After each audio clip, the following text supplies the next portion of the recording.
हरे कृष्णा। ओम नमो भगवते वासुदेवाय। भक्तों, आज के हमारे इस वीडियो में हम आपके लिए मार्गशीर्ष मास की महालक्ष्मी जी व्रत की कहानी लेकर आए हैं। एक समय सौराष्ट्र में भद्र श्रवण नाम का राजा राज्य करता था। वो बहुत प्रतापी था। उसकी रानी सूरज चंद्रिका थी। वह बहुत सुंदर पतिव्रता नारी थी। रानी और राजा को 7 पुत्रों के बाद एक कन्या का वरदान प्राप्त था। उन्होंने अपनी कन्या का नाम श्यामबाला रखा था। एक बार महालक्ष्मी जी के मन में आया कि वह जाकर भद्र राजा के महल में रहे, जिससे राजा को और भी धन दौलत की प्राप्ति होगी और वह लक्ष्मी जी प्रजा को और ज़्यादा सुख प्राप्त कर पाएंगी। ऐसा सोचकर महालक्ष्मी जी ने एक बूढ़ी औरत का रूप धारण कर लिया और हाथ में लाठी लिए राजा के महल में पहुंच गई। उन्हें देखते ही एक दासी उनके पास आई और उनका नाम, काम, धर्म पूछने लगी। वृद्ध ब्राह्मणी का रूप धारण करे महालक्ष्मी जी बोली, बेटी, मेरा नाम कमला है और मेरे पति का नाम भुवनेश्वर हम द्वारिका में रहते हैं। तुम्हारी रानी पिछले जन्म में एक वैश्य की पत्नी थी, जो कि बहुत गरीब थी। गरीबी के कारण हर रोज उनके घर में लड़ाई झगड़ा होता था। इससे तंग आकर वह घर छोड़कर चली गई। जंगल में खाली पेट भटकने लगी। उसकी इस दशा पर मुझे दया आ गई। तब मैंने उसे सुख संपत्ति देने वाली महालक्ष्मी जी व्रत की कथा सुनाई। मेरे कहने पर उसने श्री महालक्ष्मी जी माता का व्रत किया, जिससे माँ लक्ष्मी जी प्रसन्न हुई और उसकी गरीबी दूर कर दी। उसका घर संसार धन धान्य से भर गया। इसके बाद वह दोनों पति पत्नी परलोक सुधार गए और लक्ष्मी जी लोक में उन्होंने निवास किया। जितने सालों तक उन्होंने यह माँ लक्ष्मी जी व्रत किया, उतने हजारों सालों तक उन्होंने सुख भोगा। अब उसका जन्म राजघराने में हुआ है, परंतु वह श्री महालक्ष्मी जी का व्रत करना भूल गई है।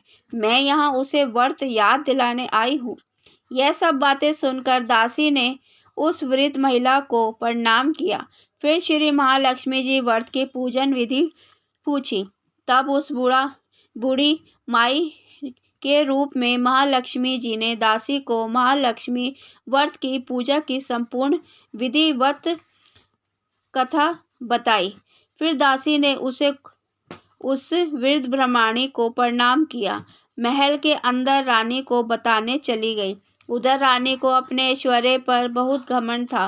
दासी द्वारा बताई गई वृद्ध महिला की बातें सुन रानी आग बबूला हो गई और द्वार पर खड़ी महालक्ष्मी जी पर बरस पड़ी। वो नहीं जानती थी कि साक्षात महालक्ष्मी जी उनके द्वार पर आई है। रानी का बुरा व्यवहार और अपना अपमान देखकर माता लक्ष्मी जी ने वहां रुकना ठीक नहीं समझा। वो वहां से तुरंत चली गई। रास्ते में उन्हें रानी की पुत्री राजकुमारी श्यामबाला मिली। उस वृद्ध महिला ने राजकुमारी को उसकी माँ के बुरे व्यवहार की सारी बात बता दी।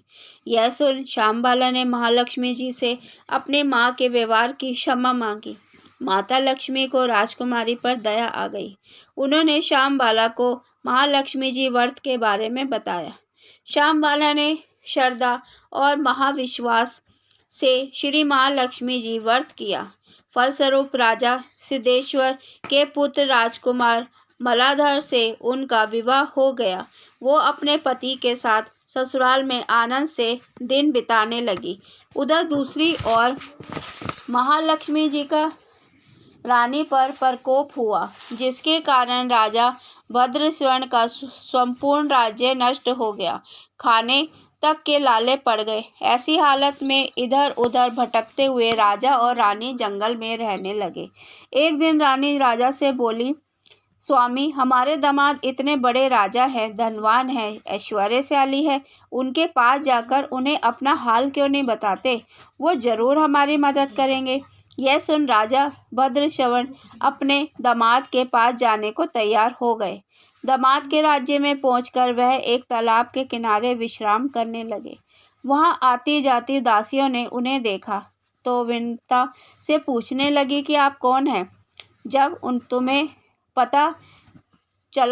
पता चला कि यह रानी श्यामबाला के पिता है, तो वह दौड़ती हुई रानी के पास गई और उसे सारी बात बता दी। रानी ने दासी के हाथों राज परिधान भेजकर ठाट बाट से अपने पिता का स्वागत किया।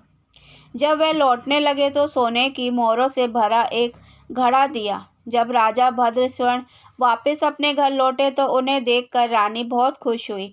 जैसे ही उन्होंने सोने की मोहरों से भरा हुआ घड़ा रानी को दिया तो उसे घड़े में भरा धन कोयले में बदल गया।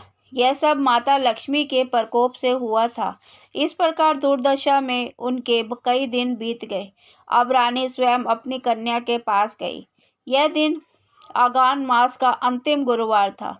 वहाँ श्यामबाला ने श्री महालक्ष्मी जी का व्रत किया, पूजा करी, अपने माता से भी व्रत करने को कहा। श्री महालक्ष्मी जी का व्रत करने के बाद रानी वापस अपने घर आ गई। यह व्रत करने पर उसे एक बार फिर अपना राजपाट, धन, ऐश्वर्य प्राप्त हो गया। वह फिर से सुखमय जीवन बिताने लगी। कुछ दिनों बाद श्यामबाला अपने पिता के घर आई तो उसे देखकर रानी को पिछली सारी बातें याद आ गई। जब उनकी दुर्दशा आई थी तो कैसे उनकी पुत्री ने अपने पिता को घड़ा भरकर कोयले दिए थे और कोई मदद नहीं करी। तब रानी ने अपनी पुत्री का कोई आदर सत्कार नहीं किया और बार बार उसका तिरस्कार करने लगी। जब राजकुमारी श्यामबाला वापस जाने लगी तो रानी ने उसे कुछ भी नहीं दिया। तब अपने घर वापस लौटते वक्त श्यामबाला ने पिता के घर में से थोड़ा सा नमक ले लिया। जब वह वापस अपने ससुराल पहुंची तब उसके पति ने पूछा कि इसमें क्या लाई हो। इस पर उसने जवाब दिया कि वहाँ का सार लाई हूँ। तब पति ने पूछा इसका क्या मतलब हुआ। श्यामबाला बोली धीरज रखिए, सब पता चल जाएगा। उस दिन श्यामबाला ने कई तरह के पकवान बनवाए और उनमें नमक नहीं डाला और बिना नमक का भोजन अपने पति को परोस दिया। जब राजा को भोजन में कोई स्वाद नहीं आया तो वह बोला, आज यह खाना कैसा बेस्वाद बना है। तब श्यामबाला ने राजा की थाली में अपने पिता के यहाँ से लाया हुआ नमक डाल दिया। इससे भोजन में स्वाद आने लगा। तब श्यामबाला अपने पति से बोली, यही है मेरे मायके से आया हुआ सार। पति को उसकी बात सही लगी। वह दोनों भोजन करने लगे। इसी प्रकार जो भी व्यक्ति पूरे श्रद्धा भाव से भक्ति पूर्वक महालक्ष्मी जी की पूजा अर्चना करते हैं उसे महालक्ष्मी जी की कृपा अवश्य प्राप्त होती है। माँ उन पे जरूर कृपा करती है। सुख, संपत्ति और शांति की भी प्राप्ति होती है। सभी मनोकामनाएं पूर्ण होती है। हे माता, हे माँ महालक्ष्मी जी, जैसे कृपया श्यामबाला पर करी वैसे ही इस कहानी को कहते, सुनते, हुकार भरते सब पर करना। जय महालक्ष्मी जी की। हरे कृष्णा।